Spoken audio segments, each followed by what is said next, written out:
Good morning, everyone, and thank you very much. It's lovely to see an audience in person.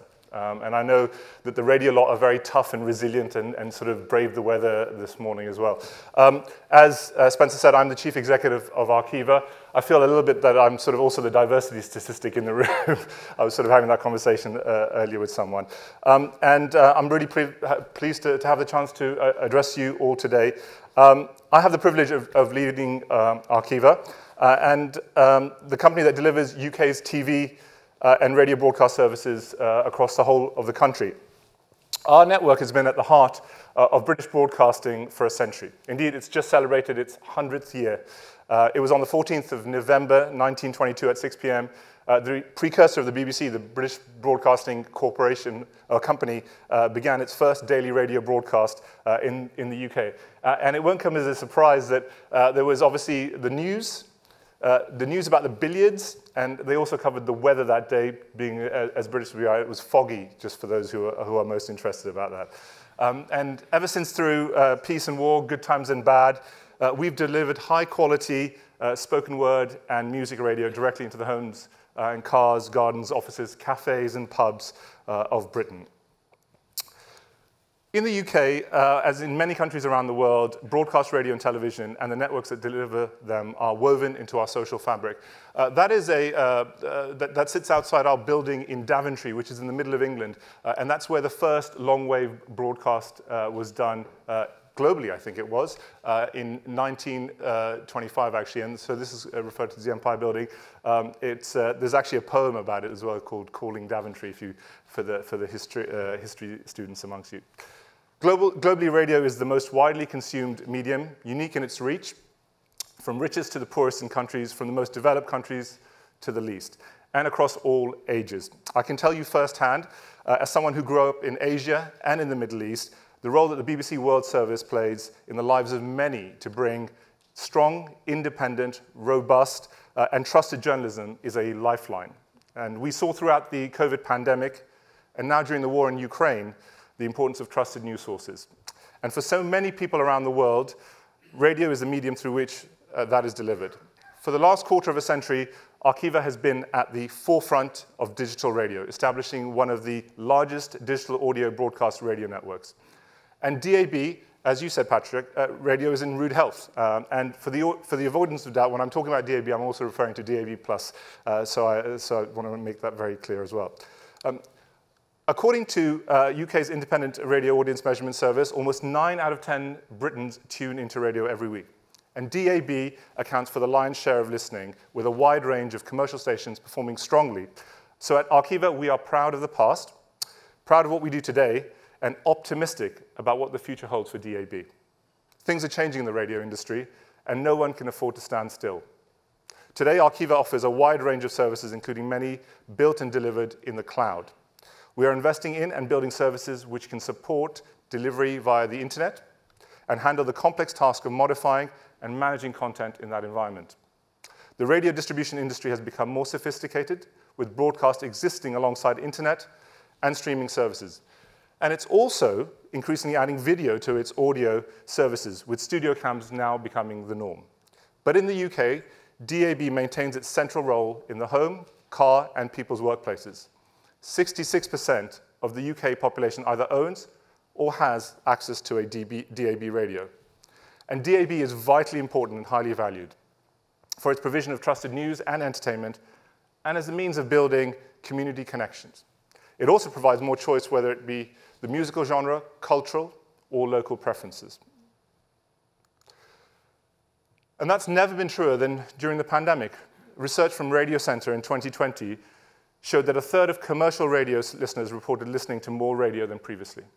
90% said it kept them more in touch with the world, and 85% said it improved their mood. And I'm sure Matt from Radio Centre will pick up some of these themes in his remarks later this morning. On the back of the pandemic, with the ongoing war in Ukraine and the cost of living crisis, putting pressure on everyone in the UK, the importance of safeguarding broadcast radio for the long term is clear. It is essential that the right decisions are made to protect access to DAB into the future. I will go on to say precisely what these decisions are in a moment, but first I want to explain why I'm so optimistic about the future. Some people seem to think it is simply inevitable that online streaming will replace broadcast services over time as the only means of accessing radio and content in the future.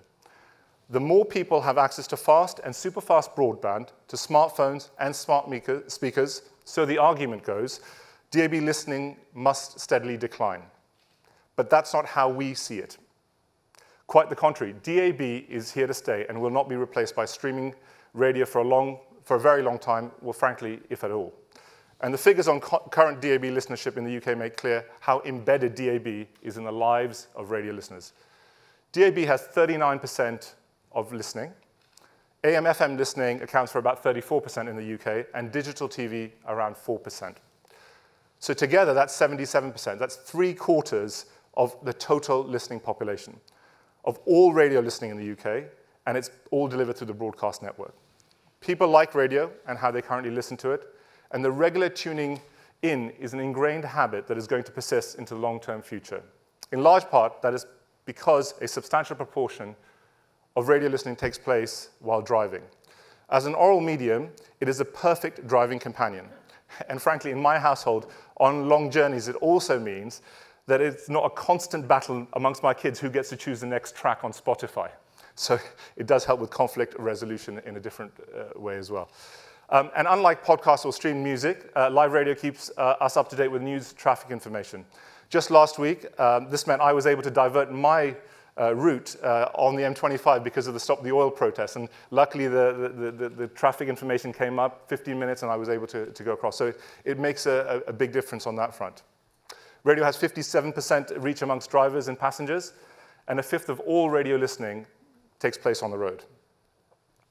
DAB radios are fully integrated in vehicles and cannot easily or cheaply adapt to IP streaming. And even if they could, mobile data is expensive, and coverage along the arterial road network, much of it passing through remote rural areas, is patchy. DAB, in contrast, is reliable, consistent, and free. And it provides a secure and resilient mass communication medium which can be relied upon in times of crisis. And increasingly, as you said, Patrick, DAB is the greener choice, bringing more energy efficient and therefore more sustainable than other ways of accessing radio content. And that is across the full value chain. The work that we've done identified that maybe it's 4 times better in terms of the environment versus the alternatives. So that's a really, really positive factor too.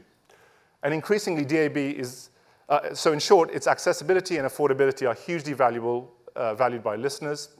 And the same applies to digital terrestrial TV, which shares infrastructure with radio and is also delivered to and relied on by millions of homes. Whenever we have a big national or international event, the Olympics, Eurovision, I have to get Eurovision in because that's one of the first times in many, many years where we actually did pretty well this time around. And so we are still part of Europe where it really matters. Or a state occasion like the state funeral of Her Majesty the Queen, we see the value of terrestrial broadcast services. And we can quantify how vital these services are to people's everyday lives. Arqiva commissioned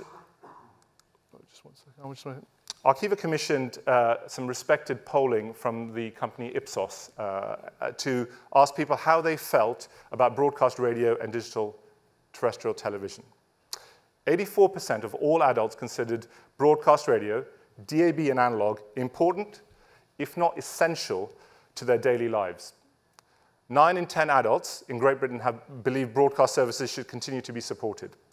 Remarkably, almost 1/4 said they would feel very lonely without broadcast radio services, rising to nearly 30% of those who are over 65 and living alone.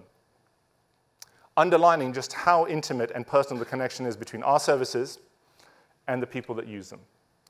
People rely on these services for entertainment and information, to stay connected to the world around them, and for many of the least well-off and most socially isolated members of the community. And they use it for simple companionship.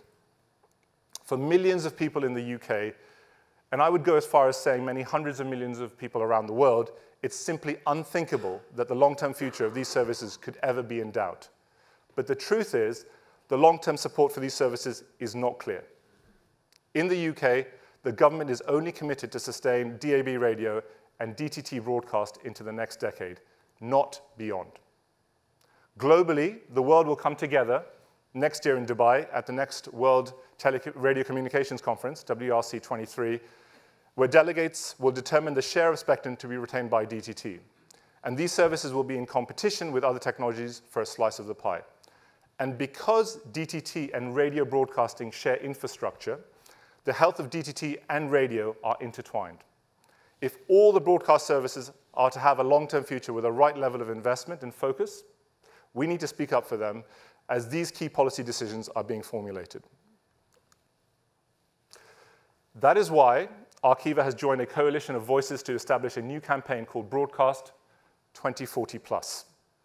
The campaign is about getting across two things. First, that broadcast services really matter to millions of people, and it is vital that we protect them for the future. And second, to press policymakers to act now to safeguard these national assets for the long term, until 2040 and beyond. Our campaign is not about the industry speaking to industry or companies lobbying governments. Broadcast 2040+ is a coalition of members that represent those who rely on broadcast services the most. Voices like Age UK, the UK's leading charity for older people, who rely disproportionately on broadcast TV services for companionship and to stay connected. The Rural Services Network, a national membership organization that brings together rural public service providers. We know that people living in rural areas tend to have less access to high-quality internet services to support streaming, and for them, there are very few alternatives to broadcast services. And the Children's Media Foundation, which campaigns to ensure that our young people have access to the best possible media. Children's broadcast TV and radio content is regulated, so parents know that it is appropriate and safe for children, and broadcast services are vital to all these audiences. As the world faces up to higher levels of inflation and soaring energy prices, I believe broadcast services will increasingly be recognized as an essential universal service, a public good that is critical to the functioning of vibrant democracies. When people must make tough economic decisions and choices to afford essentials, monthly subscriptions to streaming providers are amongst the first things to go. And people can make these choices safe in the knowledge that DAB radio and DTT is here for the long term. And this is a powerful argument in the United Kingdom, and it is, I suspect, equally powerful in other countries. Through the Broadcast 2040 campaign, we're calling on our national government and all political parties as they develop their policies to recognize the long-term role of radio and broadcast services. And we want them to come forward now and publicly affirm their long-term commitment to these services, which are so vitally important to everyday lives. And we are calling on the UK's negotiators at the World Radio Communications Conference to safeguard broadcast share of spectrum. Every delegate here today has their own national context. And you all know where the debate is in your countries and who will make the key decisions for the future of your broadcast services. All I can say is this. If we want to preserve broadcast radio and TV, free and universal, accessible in all homes, cars, and businesses across the globe, then we need to make the case for them. That is why in the UK we are part of Broadcast 2040+, and that may be a model that you can replicate in your markets. Or maybe you want to take a different approach.